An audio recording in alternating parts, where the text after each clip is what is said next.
सबको मेरे प्रणाम। जय श्री कृष्ण। देखिए, आज हम दुख और परमात्मा पर बात करेंगे कि दुख किनके जीवन में आता है और परमात्मा उनके जीवन में होता है या नहीं होता है। सबसे पहले बात तो एक ही बता देते हैं कि डिवाइन एनर्जी, जो परमात्मा की, जो यूनिवर्स की जो शक्ति है, वो सबके अंदर बह रही है। चाहे आप किसी भी धर्म के हैं, चाहे किसी भी ईश्वर को मानते हैं, आपके ईश्वर का चाहे कोई भी नाम हो, लेकिन वो सबके अंदर वो डिवाइन एनर्जी बहती है और उसी से ये संसार, ये सृष्टि कायम है।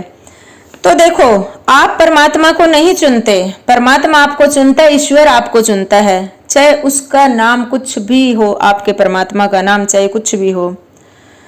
तो आपको देखो, एक तो जब परमात्मा आपको थामना चाहता है, आपकी तरफ हाथ बढ़ाता है, आप पर कनेक्ट होना चाहता है आपसे, तो एक तो आपके जीवन में दुखों का भंडार खुल जाएगा। हर जगह आपको विफलता मिलेगी, सफलता नहीं मिलेगी, कोई भी काम आपका ढंग से नहीं होगा, आप टूट जाएंगे, बिखर जाएंगे, हद से ज्यादा तनाव में आ जाएंगे। और जब आप बिखरने लगेंगे तो लगेगा कि अब तो सब कुछ खत्म हो गया है।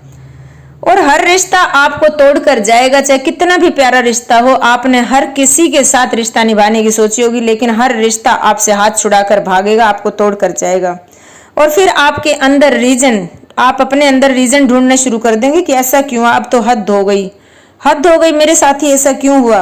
आपका हर रिश्तेदार आपको तोड़कर जाएगा और आप अपने चलते हुए विचारों के साथ जिएंगे, सोचेंगे, इतना इनसिक्योर फील करेंगे, आप इतना डर फील करेंगे, आप अकेलापन फील करेंगे। और सवाल पे सवाल जब चलते जाएंगे, तब समझ लेना कि परमात्मा आपके नजदीक आ रहा है। जब दुनिया दूर जाती है तो परमात्मा नजदीक आता है।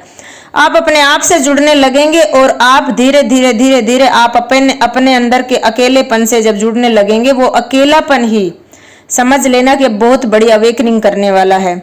आप आप टूटेंगे तो आपके अंदर एक समर्पण भाव आएगा, सरेंडर कर देंगे कि बस थक गया हूं प्रभु, अब संभालो, बहुत हो चुका, अब संभालो, अब हद हो गई है। तो ये सरेंडर भाव है। जब ये भाव आ जाता है, यही इसी टूल का यूज किया था गोपियों ने, कृष्ण की गोपियों ने इसी टूल को यूज किया था। समर्पण भाव उनके अंदर बहुत ज्यादा था, तो उन्होंने कृष्ण को पा लिया था। तो जब आप अंदर से टूट कर बिखर जाते हैं तो समर्पण भाव आ जाता है। जब दुख सह सह कर बिल्कुल आप एकदम रिफाइन हो जाएंगे, फिल्टर हो जाएंगे, तो समर्पण भाव आएगा, क्योंकि आपके अंदर से काम, क्रोध, लोभ, मोह, ईर्ष्या, द्वेष, अहंकार सब कुछ खत्म हो चुका होगा और आप एक पॉजिटिविटी के हाई लेवल पर आ जाएंगे, जहां पर आदर्श और अवतार है हाई डायमेंशन में। जो भगवान कृष्ण है, श्री राम है, उनको भी तो दुख मिला था, तभी तो वो इतने ऊंचे लेवल के, वो तो आदर्श और अवतार थे। हम साधारण इंसानों को भी दुख देता है तो समझ लेना वो यूनिवर्स, परमात्मा हमसे जुड़ना चाह रहा है। जब फिर उसके बाद आपका लोगों पर से जो है मिलना जुलना कम हो जाएगा, जो आप लोगों के पीछे भागते थे मिलने के लिए, काश मैं बात कर लूं, वो बातें कम हो जाएगी। आप नेचर से जुड़ जाएंगे और आपको अकेलापन अच्छा लगने लगेगा कि हाँ भाई, मैं अकेले परमात्मा से कुछ कनेक्ट हो जाऊं। आपको झरने अच्छे लगने लगेंगे, आपको आकाश अच्छा लगने लगेगा, आप अपने अकेलेपन में खुश रहेंगे, आप अपने न्यूट्रल हो जाएंगे। सुख दुख, लाभ हानि सब बराबर हो जाएगा। लाभ होता है तो ठीक है, और दुख आता है तो आपको कोई गम नहीं।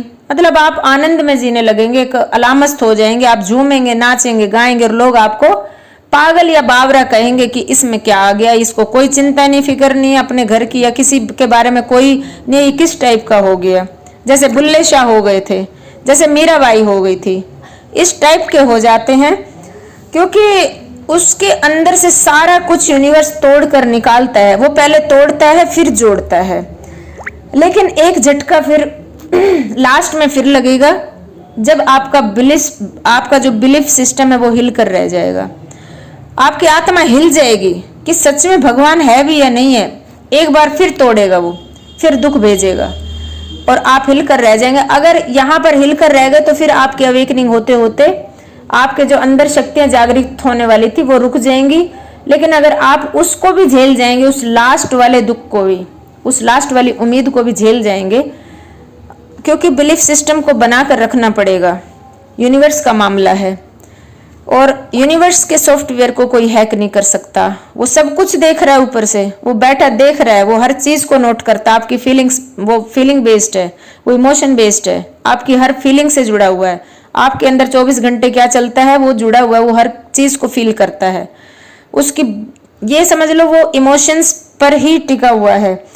तो देखो, ईश्वर को जब आप इल्यूजन मान लेंगे इस दुख में, लास्ट वाले में, जब आप भ्रम मान लेंगे, अरे कोई भगवान भगवान नहीं है, पता नहीं है कि नहीं है, फिर लास्ट में भी इतना सारा हम अपने दुख को भूल गए थे, फिर हमें इतना बड़ा झटका दे दिया।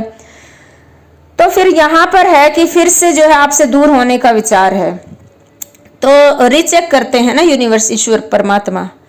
तो जब आप डटे रहेंगे तो स्पिरिचुअल अवेकनिंग होगी, डिवाइन एनर्जी आपके अंदर मिरेकल करेगी, आप लाखों लोगों का भला कर पाएंगे, आप झूमेंगे, नाचेंगे, गाएंगे, मतवाले हो जाएंगे और डिवाइन एनर्जी से आप भरे रहेंगे। आपका ऑरा ही अलग हो जाएगा, बहुत स्ट्रांग ऑरा हो जाएगा और समर्पण भाव में रहेंगे, प्रेम में रहेंगे, सहयोग में रहेंगे। आपको हर किसी से ऐसे सोचेंगे कि अरे कोई बात नहीं, जाने दो, कोई बुरा भी कर जाएगा तो भी जाने दो।